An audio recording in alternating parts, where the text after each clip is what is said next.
ఇక విహారి గుడికి వచ్చి బొట్టు పెట్టుకోను అని చెప్పడంతో సిరి పండుని ఎత్తుకోమని విహారి నుదిటిని తన నుదిటితో తాకి బొట్టు పెడుతుంది. హరికృష్ణ ఆ సీన్ చూసి చాలా ఎమోషనల్ అవుతాడు. తర్వాత విహారి ఫైల్ తీసుకొని వెళ్ళిపోతాడు. ఇక యమున చాలా హ్యాపీగా ఫీల్ అవుతుంది. పంతులు పూజ చేసి అర్చన చేసిన చీరని యమునకిచ్చి మీ కోడలికి ఇవ్వమని అంటాడు. యమున సహస్రకి ఇస్తే సహస్ర వద్దని అంత చీపు చీర కట్టుకోనని చెప్పేస్తుంది సహస్ర. ఇక పద్మాక్షి సహస్ర ఇద్దరు వెళ్ళిపోతారు. దాంతో యమున పండుకి చీర ఇచ్చి ఎవరైనా ముత్తైదువుకి ఇచ్చేయమని అంటుంది. ఇక సిరి లక్ష్మి తన చీర చింపి తన చేతికి కట్టు కట్టడం గుర్తు చేసుకుని ఆ చీర తీసుకొని లక్ష్మి దగ్గరికి వెళ్తుంది. అప్పుడే విహారి వెళ్ళిపోవడం చూసిన హరికృష్ణ ప్రసాదం తీసుకొని సూపర్ మ్యాన్కి ఇస్తానని తీసుకొని విహారి దగ్గరికి వెళ్తాడు.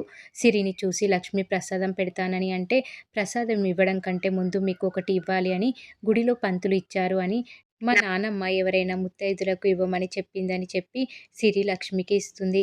లక్ష్మి చీర తీసుకొని ప్రసాదం సిరికి ఇస్తుంది. మీరు నవ్వితే చాలా బాగుంటారు ఆంటీ, లోపల నుంచి నవ్వితే ఇంకా బాగుంటారని అంటుంది సిరి. లక్ష్మి సిరి మాటలకు చాలా హ్యాపీగా ఫీల్ అవుతుంది. ఇక మరోవైపు హరికృష్ణ విహారి వెనుక పరుగులు తీసి సూపర్ మ్యాన్ ఆగండి అని విహారిని పిలుస్తాడు.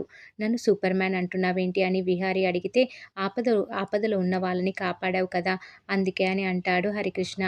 ఇక ప్రసాదం తినమని హరికృష్ణ అంటే వద్దు అని విహారి అంటాడు. తినండి సూపర్ మ్యాన్, తింటే ఖచ్చితంగా బాగుంటుంది, మా అమ్మ చేసింది అదిరిపోతుంది అని అంటాడు హరికృష్ణ. హరికృష్ణ వెళ్ళిన తర్వాత విహారి తింటాడు. చాలా హ్యాపీగా ఫీల్ అవుతాడు. నాకు తెలుసు సూపర్ మ్యాన్ నువ్వు తింటావని, బాగుంది కదా అని హరికృష్ణ అంటే బాగుంది అని విహారి అంటాడు. ఇక సిరి ప్రసాదం తీసుకొని వెళ్ళి యమునకు ఇస్తుంది. యమున అది తిని బాగుందని చెప్పి లక్ష్మిని గుర్తు చేసుకొని ఎవరిచ్చారు తనని నాకు చూపించమ్మా అని అడుగుతుంది యమున సిరిని. ఇక యమునని సిరి తీసుకెళ్లే టైంకి లక్ష్మిని ఎవరో కిడ్నాప్ చేసి తీసుకెళ్లిపోతారు. ఇక మరోవైపు విహారికి ఆఫీస్ వాళ్ళు కాల్ చేసి మాకు డబ్బులు ఇచ్చింది ఎవరో మీకు ఫోటో పెడతామని చెప్పి విహారికి సుభాష్ ఫోటో పంపిస్తారు.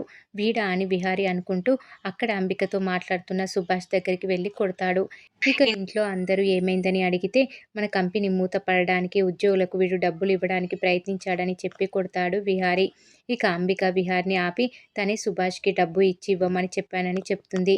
నువ్వెందుకు అలా చేశావని అందరూ అంబికను అడిగితే వాళ్ళు డబ్బు మనుషులా లేక నమ్మకంగా పనిచేస్తారా అని తెలుసుకోవడానికి ఇలా చేశాను అని అంటుంది అంబిక. దాంతో అందరూ సైలెంట్ అయిపోతారు. నువ్వు చేసింది మంచి పనే కానీ అందరికీ చెప్పాల్సింది అని పద్మాక్షి అంటే అందరికీ చెప్పి ఇలాంటి పనులు చేయలేమని అంబిక అంటుంది. ఇక విహారి కోపంగా ఉంటే సిరి పద్మాక్షితో పద్దు నాన్నని కూల్ చేయని అంటుంది. నేనేం చేయాలి అని పద్మాక్షి అడిగితే నువ్వు పెద్ద శుద్ధపప్పు పద్దు, నాన్నని లోపలికి వెళ్ళమని చెప్పు అని సిరి అంటుంది. దాంతో పద్మాక్షి విహార్ని లోపలికి వెళ్ళమని చెప్తుంది. ఇక మరోవైపు లక్ష్మిని కిడ్నాప్ చేయించిన వ్యాపారి లక్ష్మికి వ్యాపారం వదిలేయమని అంటుంది. నన్ను ఆపేయమని చెప్పడం కాదు, మీరు వ్యాపారం చేయాలి అంటే క్వాలిటీ మెయింటైన్ చేయండి, నిజంగా దమ్ము ధైర్యం ఉంటే నాతో పోటీ పడండి అని అంటుంది లక్ష్మి.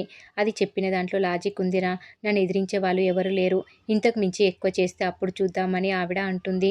ఇక మరోవైపు సుభాష్ అంబికతో నా మీద విహారీ చేసుకుంటే ఎందుకు ఆపలేదు అని అంటే ఇంతకంటే ఎక్కువ చేస్తే మన ఇద్దరిని బయటకు గెంటేసేవాడు అని అంబిక అంటుంది.